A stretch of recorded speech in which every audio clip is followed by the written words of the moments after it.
during your leadership campaign, you advocated for replacing the governor of the Bank of Canada. Is that still your position? And if so, who would you like to see leading up the Bank of Canada? So I believe that, let me just recap why I took that position.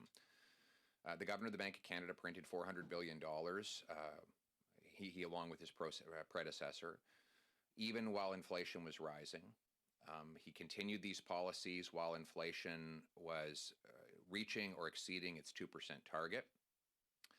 During that time, we saw the single biggest increase in housing prices in modern memory, 50% increase in average house prices across the country. We also saw Canadians take on massive new debts in order to afford those houses. He then told Canadians that interest rates would remain low for long. They had no worry that rates would ever rise. And so a lot of Canadians took very large variable rate loans in order to take advantage of that promise.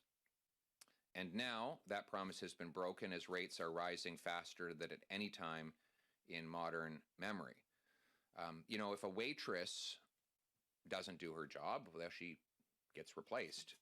The same is true of a barber or a trucker or any other Canadian.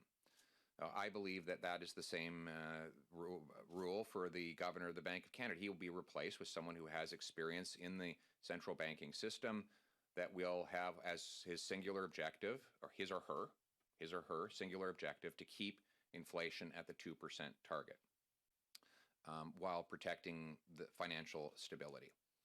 And I think that is a reasonable thing to request. We're suffering very serious consequences as a result of Justin Trudeau's overspending. I will have a bank governor who is independent from me. The problem is that this bank governor was not independent from Justin Trudeau. He publicly endorsed Trudeau's spending policies, which is not the role of the governor of the Bank of Canada. He's supposed to be in charge of monetary policy and not fiscal policy.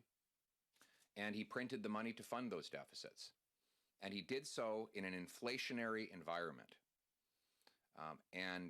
That is why I believe he needs to be replaced with a governor that will keep inflation at 2% while preserving financial stability.